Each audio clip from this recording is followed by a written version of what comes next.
Let's talk about the real reason your unschooling confidence disappears and how we can strengthen it. You can feel completely confident one week and then spiral the next. Heck, that can happen all in one day. You listen to a podcast, you read a Facebook comment, you're feeling pretty good. And then you look at the clock and your kid is still asleep. Or your sister's kid just created something impressive for the science fair. Or your dad worries out loud that they won't be able to hold a job if they keep this up. Real life, right? And because that confidence from the morning was fragile, it vanishes. Okay, quick sidebar. I brought all my plants in for the winter, and I have this peace lily. I should have brought it over here so you could see it. It puts out these really pretty white flowers, but if I let it go too long without water, it wilts dramatically, like it's never coming back. I panic a little. I grab the watering can. By evening, it's upright again. We don't question whether plants need water regularly, but we expect confidence to survive without us doing much. And then we're surprised when it wilts. And we start wondering what's going on. Confidence works more like my peace lily than we want to admit. We think one good podcast episode should fix us, or one strong coaching call, or one really clear conversation with someone who gets it. And those do help. We walk away thinking, okay, I've got it now. And then a little later, we're spiraling again. And it's confusing because nothing new really happened. But confidence, the kind that you really have internalized, that's going to grow from rhythm and repetition. You can have a powerful breakthrough moment. You can feel completely aligned. You can understand unschooling at a deep philosophical level and still doubt yourself tomorrow. We've all had this happen. It's because understanding something once doesn't build that muscle. I have over 200 podcast episodes out there, hundreds of blog posts, thousands of Facebook threads where I've answered questions. If information was enough, there wouldn't be so much second guessing. I wouldn't keep getting emails that say, I know this, but I'm still worried. The problem isn't that you need more information. Half the time, I'm just reminding you of what you already know. It just doesn't stay in the front of your mind for very long.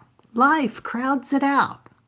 But when you bring it back intentionally and regularly, the panic doesn't get that much airtime. And over time, that's what strengthens your confidence. Now, here's something that I've noticed. A lot of us who are drawn to unschooling don't naturally think in routines. We think in energy or seasons or definitely driven by interests. And those are strengths. But confidence building doesn't really grow on autopilot or when we leave it alone to chance. If you wait until you feel anxious before you strengthen your thinking, you're going to always be playing catch up. I learned that the long, slow way. My own confidence took a long time to grow, not because I didn't believe in unschooling, but because I wasn't deliberate about strengthening it. I did better when I had another mom by my side. Not somebody perfect, somebody that had kids a little older than mine, somebody who understood unschooling well enough to brainstorm with me. And those conversations kept unschooling ideas in the front of my mind. It wasn't the ideas specifically, but it was the returning to it. It helped me question the mainstream instead of just absorbing it on a tired day. Because on a tired day, we drift back to the familiar.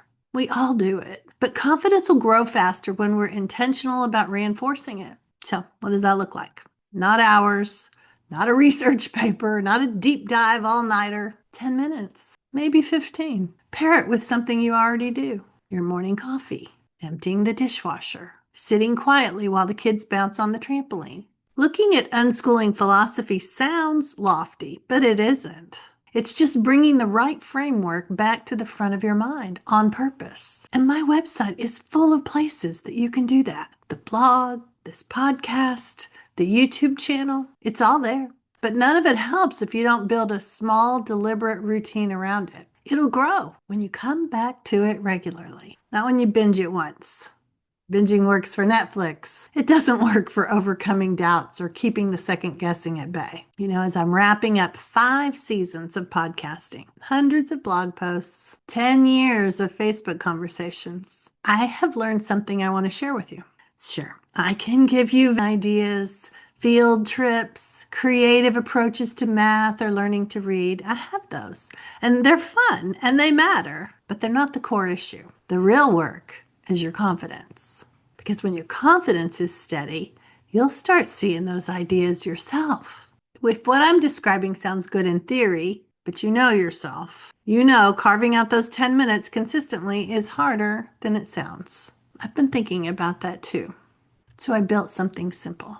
Not another course, not another guide, not another big commitment. Just me talking with you a little every day. Small resets, steady rhythm. It adds up. It's called Creating Confidence Daily. I want you to get in there from the start. If you're already in the membership, you have access to it automatically, so you don't have to do anything. Everyone else can join for just $9 a month. I want to get you the unschooling support that can help you get the confidence that you need in a way that cost isn't an issue at all. So if you have friends who could use some support, you could do it with them. So feel free to let them know. And I'll put the link in the notes. And hey, you just made it to the end of the podcast. So you've done your 10 minutes for today. What are you going to listen to or read tomorrow? You can do this. Whether you grab the app or you set up your own little DIY program. Either way, I'll be back again next week. Happy unschooling.